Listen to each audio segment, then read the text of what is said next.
And welcome back to Create, Share, Inspire podcast. This is episode 287 and we're here live in Southwest Florida watching the sunrise over the buildings and the trees to the east. And this is the Gulf of Mexico behind me. It is pretty mild today, but it's just about 50 degrees and the wind is biting when it comes by. I did not dress for 50 degrees and windy, so we'll see how long I last. Good morning, Karen. Hi, Pamela. If you're joining me live, please say hello. Let me know if you're crafting this morning, or if you have any questions for me. And if you end up watching the recorded version, please also feel welcome to say hello and ask me any questions, because I reply to all of those comments as well throughout the day. Good morning, Elisa. Thanks for joining live. It is freezing and I did not dress for it. We have the beach to ourselves this morning. Hi, Naomi. Hi, Thea. Thanks for joining. We have an incredibly low tide this morning too. Where I'm sitting right now is usually underwater. Good morning, Carrie Lee from Australia. Hi, Melissa. Hi, Edna from India. Good morning, Nikki. Thanks for joining live. I'm going to turn the camera around so you can see how big the beach is today. So I think where the line really starts declining is really where the water line normally is. So on a normal day, I'd be, I don't know, 2 or 3 feet in water. So it's pretty cool that we can sit somewhere that's normally underwater. Anyway, there's, I don't know, a couple people in the distance. The sun's already started popping out over the trees in the east. And then the beach to the north of us, also extremely quiet. But look at that sandbar that looks like a little island with a little river. That's all normally well underwater. So kind of exciting to see something different. Actually, it's always exciting to see something different. Yes, a very good day for shells, although I don't see big ones right here, but I'm sure if you walked a little bit, it would, you'd see some good shells. I do want to go beach combing for shells soon. I have some ideas for some shell crafts, and I think it'd be a great opportunity to go looking for seashells. I also want to find some driftwood, and one of these mornings I may surprise you and go to one of the state parks instead of sitting here on the beach so that we can go look for driftwood, because I want to find some driftwood for some projects too. Yeah, Lisa, looking for shells is a lot of fun. Sanibel Island, about an hour north of here, is fantastic for it. I think it's Sue that says she's 3 hours north of me and it's very cold. Yes, it is very cold, and I am not dressed for the weather, so I'm really chilly sitting here, but I'll be okay. KB's working on Christmas projects. Judy loves Sanibel Island as well. Yeah, Sanibel is beautiful. In fact, I do have some seashells at my house that are from, oh, here comes the wind, that are from Sanibel Island. Yeah, that shawl that we were talking about yesterday, I'm wearing it as a scarf today. We never did get around to talking about styling of it. So it's still that great big triangular shape that you could totally wear as a shawl. But if you scrunch up, like what I did today is I pulled the bottom point to one side like this. So I made it more of a scarf shape, wrapped it around my neck, and I just tied it once. And you know I like to make things go offset, so I'm going to push it to the side. Good morning. So I'm going to push it to the side. Now that triangle piece popped out this time, and that's okay, because now I can tie it a second time with one of the ends. So I tied side to side, and now I'm going to tie the center point with one of those sides too. And you don't want to tie tight, you want to tie loose, because then it'll give you that volume from the extra knot. Isn't that great? So really interesting, gives you a lot of volume, gives you a bit of a complicated looking knot, but it's not. Play on words, K-N-O-T and N-O-T in the same sentence. So silly. Anyway, I also brought some books this morning because we were looking at different drop stitch techniques in knitting and also some variations in crochet that give the same look. And I referenced some of my books that weren't here when we were talking about hairpin lace and broomstick lace. So I brought all the books that I brought yesterday, and I brought a couple more. Like, for example, I didn't bring 80 Handmade Gifts yesterday, which is the book that has this Nina shawl in it. So I'll show you where that is in the book. The Nina shawl is on page 72 of 80 Handmade Gifts, and if you notice, this is the book, one of the books where I've done the font extra large to make it nice and easy to read. And then I also yesterday brought some of my other books, Knitting Rhapsody, that had this drop stitch in it, but it had it with a different stitch in between the drop stitches. This one is simple stockinette, knit on the right side, purl on the wrong side. And in this book, I showed it with a reversible cable here. And what was cool about this is that makes it a reversible fabric as well, because the drop stitch is reversible on both sides, and so is a reversible cable. A reversible cable is a cable that's done on a reversible fabric. So this particular one was done in 1x1 knit, so that makes it identical on both sides, which gives you lots of styling options. For example, here is what it looks like twisted into a Mobius, and you can see it's absolutely identical on both sides of the fabric. Then there was, and this is called the Echo Reversible Drop Stitch Mobius on page 31 of A Knitting Rhapsody. And then there's another project in this book that has a drop stitch. And we're still talking in only knitting. We're going to move on to crochet in a minute.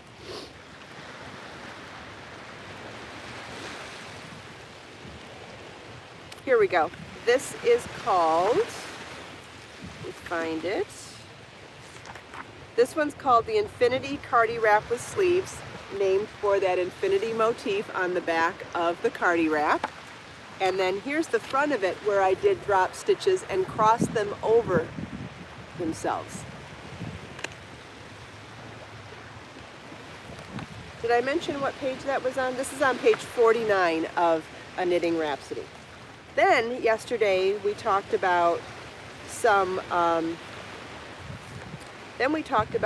drop stitch type projects, or things that look like drop stitch in crochet, because people were liking this but wanting to see what it would look like in crochet.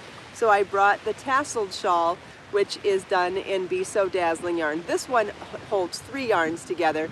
This is Be So Dazzling, Be So Tender, and Be So Sporty Bling yarn held together. And what I really love about drop stitches is the fact that when you do a drop stitch, you get to see the texture of the yarn. When we knit and crochet in stitches, you see the stitch work more than you see the yarn. So this is a good example of a style of crafting that shows off unusual textures in yarn. So we talked about that. Then we talked about the chains and how it gave a similar look in stitch pattern. But then I moved on to say that there were stitch patterns, styles of crochet that actually better represent this texture of drop stitches, because it shows the texture of the yarn again. And one example of that is hairpin lace. And in Crochet So Fine, we talked about this particular sweater, the Tranquil hairpin lace tunic that's done in hairpin lace. And so you see that shows the texture of the yarn separate from the stitches. And then when I talked about hairpin lace here, I referenced but didn't have with me some other cool techniques using hairpin lace from Crochet So Lovely. And in this book, I developed a way to turn hairpin lace into medallions. Look at this. So that is the same hairpin lace technique as this, but instead of making straight strips of it, I turned it into a medallion. Let's see if we can find a better picture of it. And so while we talked about the fact that this one was done with ribbon yarn and showed off the texture, this one was done in a yarn that's very similar. It's discontinued now, but it's very similar to Be So Tender yarn. So my organic cotton worsted weight that has a thin and thin texture to it would be absolutely gorgeous in this piece. This is called the Passion Flower Wrap, and those of you that know what passion flowers look like will most likely recognize that this does look very much like a passion flower. Good morning. Here's another great picture of the medallion. Isn't that gorgeous? And what's interesting is that this looks a little bit complicated, but I found it to be a little easier to manage all the loops. Doing this is the one that we talked about yesterday that requires some lifelines to keep the strip straight while you're joining it to another strip. But this one was actually easier to manage because you cinched all the loops on one side all together and then worked on only one side at a time. So that was easier.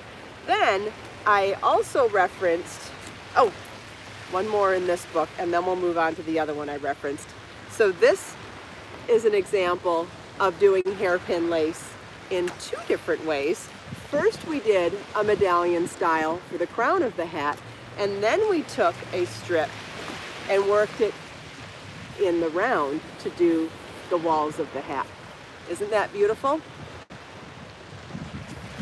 And this is the hairpin lace hat on page 129 of Crochet So Lovely. The Passion Flower Wrap is on page 125 of Crochet So Lovely. Then I have another example of hairpin lace wrapped in crochet. And this one uses hairpin lace in another way. And this is where we were talking yesterday how you increase on one side and decrease on another side to create chevrons in hairpin lace. Isn't that beautiful? So you're decreasing on one side as you're increasing on another. Another example of joining strips, as you joining the strips together, here's a diagram that might help you understand where they join. And this is another example of where lifelines would be really helpful. Oh, Pamela's getting compliments on the Be So Tender cowl she bought for me from the sample sale. Wonderful. And on the Kelly earrings. I get compliments on the Kelly earrings every time I leave the house too. So here's that other example of hairpin lace, but this time we take the strips and we join them into chevron type waves. That would be beautiful for a longer rectangular wrap. It would be beautiful for a throw. Lots of ways you could do that stitch too. So pretty. It would be beautiful as a top. Or even if you just did the top of a top. Let me show you the style I'm talking about, because there is a top that mimics that in a different stitch in Crochet So Fine. This is called the River Tunic. And imagine if you did that. Let's see, let me see if I can pull out both pages at the same time. Let's see. Oh, here's a picture of it.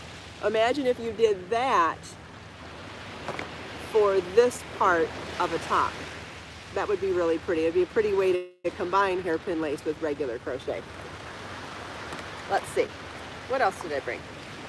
Does anybody have any questions? Because I really at first I just wanted to focus on the drop stitch in knitting as well as hairpin lace and crochet, because I feel like they have so many similarities. And I had so many examples that I could show you, which was awesome. If you go to my website and look at my free patterns, I also have some free patterns in the drop stitch technique as well. I do have videos on how to do the bind off for the drop stitch, which is where the drop stitch occurs. You work your whole project normal, and I get emails about this all the time. You didn't add the instructions for the drop stitch. No, that's not true. The instructions for drop stitch, I don't understand, Sonia. You're talking about instructions for a mug. I'm not sure I understand. How many balls of yarn is needed? For what, Edna? I'm not sure which project you're talking about. We've talked about lots of projects. All the patterns in all of the books and all of the patterns on my website all list how much yarn you need, whether it's how much of my yarn you need or how much yarn you need for substitution. So it's all listed there. I would need to know, for drop stitches? It depends on the project, Edna. I don't know, and I don't have that information. I don't know. You'd have to look specifically for each project. Do you mean this one? Do you mean one of the other ones? This one holds 3 yarns together. Maybe that's the one you're talking about. This one's from 80 Handmade Gifts. Let's see. In this one you need 140 yards of each of the yarns. So you would need 140 yards of Be So Dazzling, 140 yards of Be So Sporty Bling, and 140 yards of Be So Tender yarn. So 140 yards of each. All 3 are held together, and then that's what it would take to make this shawl. You're welcome, Edna. Does anybody else have any questions? Look at all the books I brought you. See, this isn't even all my books. These are just the books that I brought this morning that I thought could work for what we were talking about. Another question about the mugs. I still missed it. Sorry. If you want to ask again, go for it. Or if you want to wait for the comments to go recorded, then your comment will last longer. I think it was some sort of a critique that my instructions are too fast, but about a mug, so I'm not sure. Yeah, Dina, if you're familiar with lifelines in knitting, a lifeline in hairpin lace is similar. And so you're putting a thread in through as you're working so that it doesn't twist. And it would make more sense in a tutorial. I've done several videos over the years on hairpin lace, and lifelines are in all of those. I will be making new ones too, but if you wanted to search for them now, you could search on my YouTube channel for hairpin lace videos. And then it will make a lot more sense what the lifeline means. But basically you're tying 2 pieces of yarn to the hairpin lace loom first before wrapping and stitching around it, and that way those strings keep your strip from twisting on itself when you take it off the loom. But it would be easier to understand if you could see it. So if you watch one of those videos, it'll help. And I'll do some more videos too. Yeah, the project I'm wearing is knit. That's correct.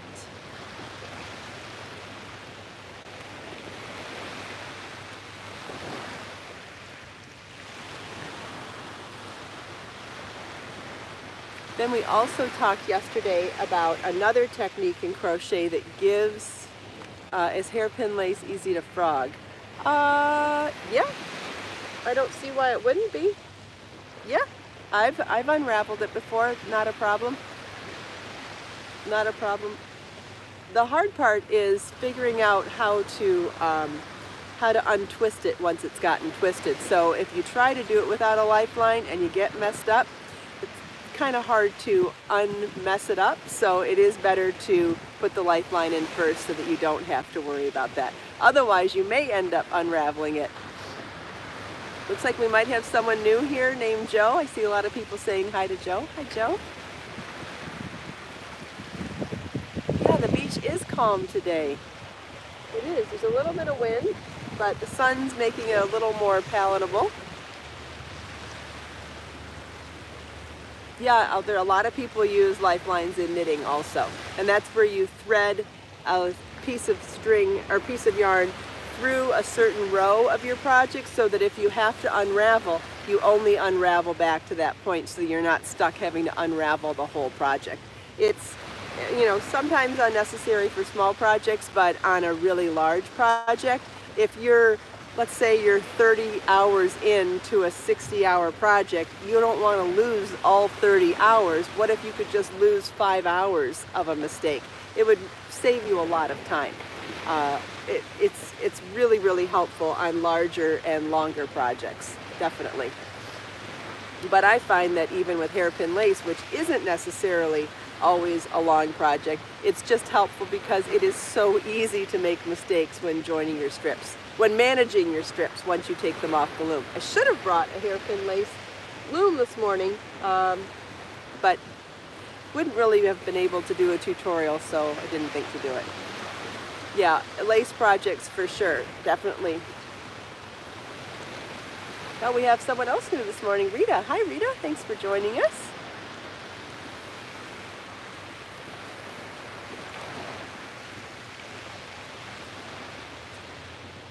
Okay, so if we're done with the hairpin lace, yeah, you can look up hairpin lace on my YouTube channel now, Lisa, and I'll be doing some more in the near future. Then what I wanted to show you next was another technique in crochet that looks a lot like hairpin lace, and that's when you do long chains in between your solid stitches. So the first example that we showed yesterday was the sprout chain shawlette. Actually, it was the second one. So the first one we showed was the tassel shawl. Here it is.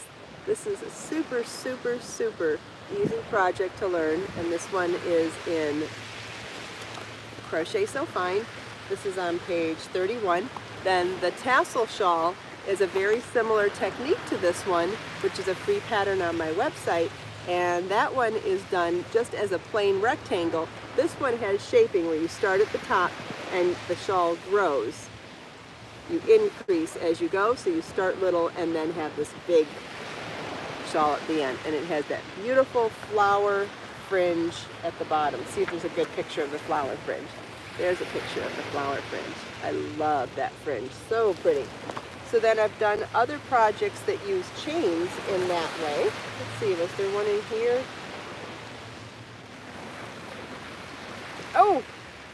Oh no, this is broomstick lace.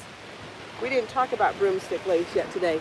This one, this is the cover photo on Crochet So Lovely.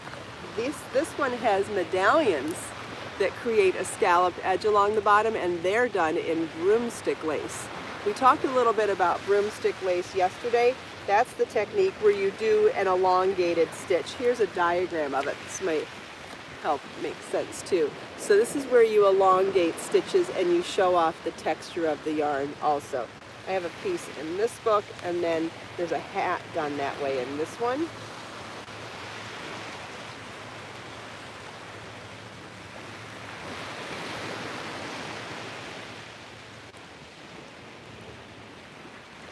There we go. There's the broomstick lace in a hat too. But the ones in this book are much longer. Let's see what else. There's some Tunisian in here. We'll talk about Tunisian another day. There's some Bruges lace in here. We'll talk about that another day too. I think that might be it for the long chains. Oh, we've got X stitches. Yeah, we'll talk about all those another day. I wanted to talk about chains today. Do we have long chains in this book? I don't think so. No, the one I was going to show you with, oh, well, there's long chains in this book. The Farrah shawl has some really long chains on it. And this is a super, super simple square motif that's joined as you go. And there's super long chains in it, which kind of replicates that same chain look.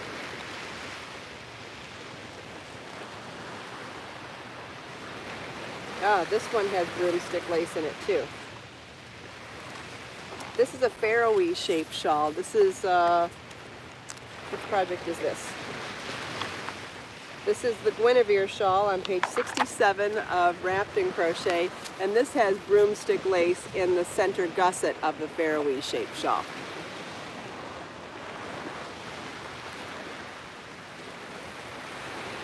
This is fun trying to pull out different textures from different books. This one, this is the Geisha Wrap in on page 61 of Wrapped in Crochet. This one has long crochet. This one has long crochet chains. Ah, I can't see in the stitch pattern. I think someone was asking about my outfit. I'll stand up and show you what I did today. Oh, this is another technique that shows off texture in yarn. This is the starlet boa, and this does a loop stitch in the round. How great would that be with showing off texture in yarn? Another technique that shows off the yarn in the stitch. super pretty. And here's a close-up of it. So if you were going to grab several yarns to work together, I like these three would be gorgeous as a boa, wouldn't they? Oh my God. Imagine putting some dazzling and sequin yarn and some textured yarns together. You do a whole bunch of different textures, and because you're holding so many yarns together, you end up using a super large hook, and it takes no time to do it. This one's done in a 15mm hook. Can you imagine how quick that would go? I would take 3 or 4 yarns and hold them together to do something like that. So fun and so quick. Okay, so what I was going to do next is show you what I'm wearing. So underneath, I'm wearing one of my Amazon tank tops. You know, those ones that have the really beautiful handkerchief hem. Oh, I'm so stiff this morning. I've been still unpacking boxes and so much to do. So I have jeans on, that handkerchief hem tank top, and I'm wearing a denim shirt, but I tied it at my waist. Not super tight, but tied it, because I think that when you wear a longer tank top that's flowy, especially when it has an unusual hemline, I think it's just a neat look. And so to tie it together even more, because I thought it was a little plain, putting a voluminous type of a scarf over the top, I feel like it looks put together. I may have too much blue and green on. It's possible that I could have done a different pop of color for the scarf, but with the earrings in white, I thought it was okay. Especially since there's so much sequin in the yarn. I feel like it's the sequins that really pull this out and make it not so monochromatic with the denim. Otherwise, I think going with a plain texture or a plain fabric in a color that's close to the denim would have probably been a little more drab, but I think it's the silver sequins tying in with the white earrings that gives it more of a pop. So that's my opinion. Otherwise, if it was like a plain fabric, I would have gone with a different color to pop against the blue, to contrast a little bit more. Yeah, I do match the ocean today. I sure do. The water's been exceptionally dark the last few days, but beautiful. Oh, we have a bird friend today too. Can you see him? There he is. The water is so pretty. And calm today. The waves are much quieter than they've been, aren't they? Thanks, Lisa. So the jeans are Chico's, the jean shirt is Chico's. Both you can find in my Amazon shop. And the tank top is also in my Amazon shop. And the scarf and the earrings are from 80 Handmade Gifts, made with yarn from my shop. Yeah, blue's one of my favorite colors too. But I have color families that I love, you know, like when people ask me what my favorite color is, they get a way longer answer than they're expecting and probably want. But I always say that I have my blue-green family, right? So anything from the blues and greens and turquoises and everything in between.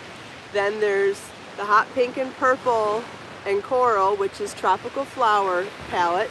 And then there's metallics. Anything from silver to gold to champagne gold to bronze to pewter. And then there's animal prints. So I have 4 color families that I love, and I can't help but answer it when people ask me, and then I look and say, oh geez, I probably said too much. I don't care. I am who I am. Does anybody have any other questions today?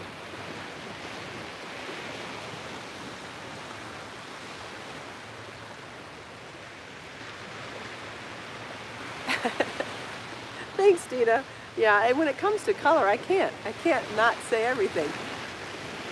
No, Melissa, you have a lot of similar tastes in colors as I do. Oh, did anybody hear that they were... I saw a post on Facebook last night that Pantone picked a bright coral for one of the colors this year and said that they were really vibing towards Miami Beach colors, and I was like, yes, that's awesome. So I love seeing that. It'll be really helpful in justifying my colors when I start dyeing yarn again. I will be dyeing new yarn this week. Still have some yarn in stock. I still have some bling colors left in the last batch, and I still have some fine and sporty from the last batch. Have some cozy and toasty still in those beautiful colors, and I will be dyeing new colors of sporty bling, fine bling, and fine this week, and I will be dyeing new colors of brave soon, and I will be dyeing new colors of Be So Tender soon. So you can, those will be coming soon, and they will be nothing like the colors that exist now. So if you like the colors that are available now, I would get them before they're gone. Kimberly's going back to work. Yeah, me too. I have to get back to my office now too. So let's take this last minute to soak in the colors, listen to the waves, and set our intentions for the day.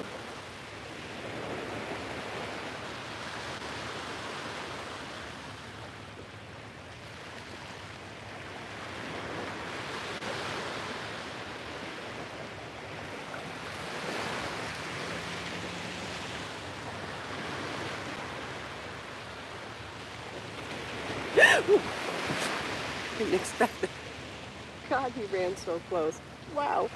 Anyway, thanks so much everybody for taking time out of your busy day to spend a few minutes here with me.